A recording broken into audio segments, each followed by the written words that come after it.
Аз ще ви покажа как да си обработите едно видео като начинаещ, какъвто съм горе-долу аз. И ще мога да го обработвам. Така. Сега. Така. Трябва да сте отворили дадената програма, която ще използвам. Аз ще използвам CapCut. Нямам пари за по-хубава програма. Но ще работя главно с CapCut сега. Така, аз съм заснела на видео. Така, импорт, цъкате на импорт и си търсите вашият файл. Аз ще си намеря моя. Така.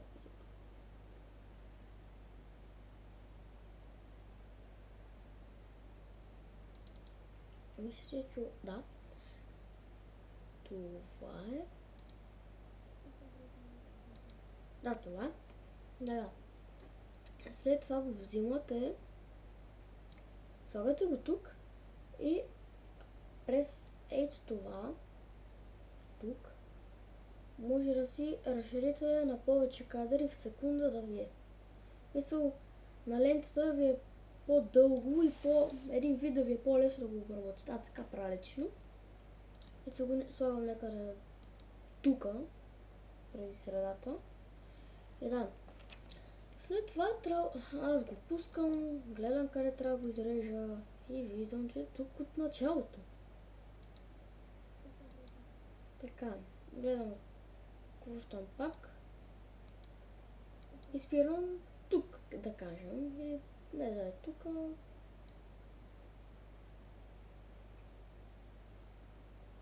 Тук, да. Цъкаме ето това. Първото от тези трите. И ето това сега цъкаме тук на кошчето. Изтрихме го. И ето как се получава. Сега. Така. И тук може, примерно, през стикерите да добавим нещо. Обаче аз, тъй като нямам такива, гледайте такива, където няма отгоре ето това. Ето има някакви диамантчета. Ако сте на CapCut, това го взимам, примерно. Нали го взимам, разполагам го тук, примерно. И да, има и всякакви други. И ето как се получава. Така. И нали? След това може да добавим, примерно, един зум. Само да видя как става. Но аз за сметка на това знам как става, да? Така.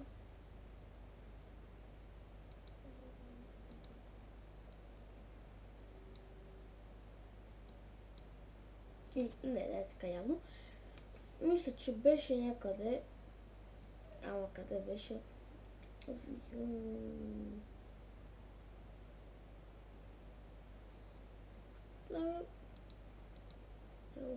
Не знам. Не помня къде беше, но така кажем, ето тук аудио. Може да си усилите, но аз не ви го препоръчвам, защото ще ви гърми. Ви го препоръчал примерно от OBS-а или от едната програма, но мисля, че повечето от вас използват OBS. Ето тук да си го намалите някъде към минус 40 и минус 35 децибела. На 27 и 1 децибела си го служете. Да ви е по-удобно. След това връщаме се в CapCut. Нали? Не ви предлагам да го усилвате много. Ако нали, се занимавате с по-добра обработка, би го препоръчал, ако микрофона ви е малко потих.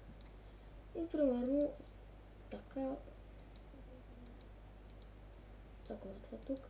Спид. Тук може да си го ролирате скоростта. Ето така. Готово.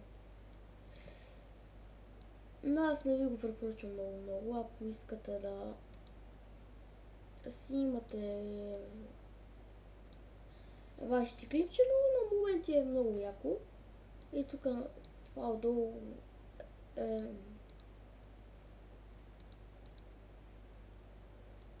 колко разкъсява от скоростта.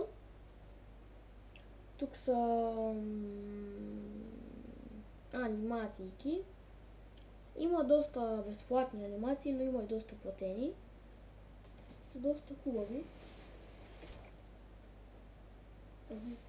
И са доста хубави, да. Я. Чакайте, че ми се стори, че майка ми идва.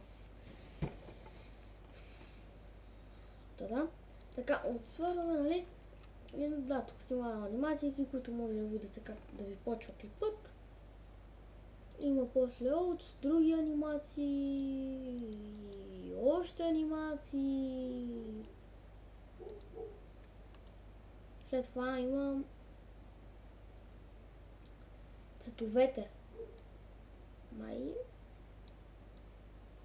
Да, това са цветовете, което това може да го пипам. От време на време ще го почна това да го правя в моите клипове и пишете дали ви харесва. След това имаме ама това не мисля, че ще е много си отива много добре. Сега отиваме тук на аудио, може да си избирате музики, но ако не искате да получите страйк, не ви препоръчвам да ги взимате, защото ще са копирайтнати, мисля, че. И тук текст. Ето така, тук пишете даден текст, нали? Ето така и тук ви излиза таблото. Тук си пишете текста, тук колко да е малък, колко да е дълъг. От тук си големината. Дали има подчертаване, дали да няма, дали да е по-така. После дали да е по-сбит, по-сбит, цвят, местоположението, къде ако ви е трудно с наместването. Имате също така как да ви е разпределението. Ето така правя, нали? И цъкам това, примерно. Ама трябва да съм направил едно такова. Чакайте, че го стрих. Де. Така. От тук пък си пипате шрифта, какъв да ви е, нали, и цветът. Заедно с шрифтът, големината отново, местоположението отново, по-скоро колко да е завъртян, колко да е настрани, колко да е нагоре и надолу, градуса. Това не ви препоръчвам да го правите, ако не искате да получите някакви супер хубави кадри. Ето как се получава. И така, тук имаме това, за къде да ви е точно центрирането, колко да се вижда, подсветката, нали, колко да е сбито, колко да не е. Тук това не помня какво беше. Това не знам какво беше. Гроуд. Тук на Блик може да си стаковате, да си сложите каква искате да ви е, нали, как да ви изглежда. Има страшно много. И от тук има други. Ако искате да се направите на Слави Колашера, ви препоръчвам. Къде беше? Има до това, дето Слави Колашера си го слага на неговите клипове през 2018-2019. Ама къде може и вие да си го намерите? Имаме анимации, как да почват също така клиповете, какви да са AI анимации, тук са некодираните анимации, т.е. не анимация, фрази. Да. И за да го сложите, тук също, нали, минахме през стикерите, тук също има как нали, как да ви почва, как да ви е през цялото видео. Имате тук също такива.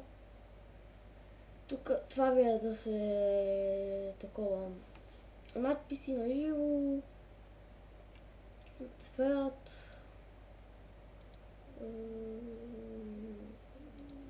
Това не помня какво, но мисля, че няма да ви трябва. Аватар, това го мразя я. Харесвам си това, което се направи от човека. И да го качите, това просто трябва да цъкнете Explore. От Explore си слагате, нали, аз си го слагам 180p. Искам да повече. Ма нямам пари за компютър. После това, защото ми гърми. Не знам какво цъкнах. Explore,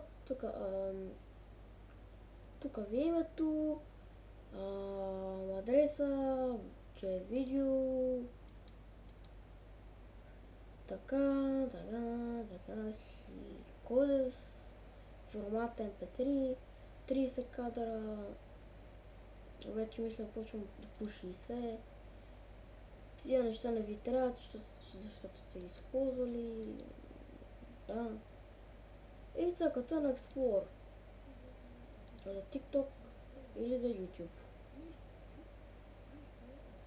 Цъкате Share. Примерно. Но аз това не бих правил, в момента няма го качвам. Защото не искам. И да, това като цяло.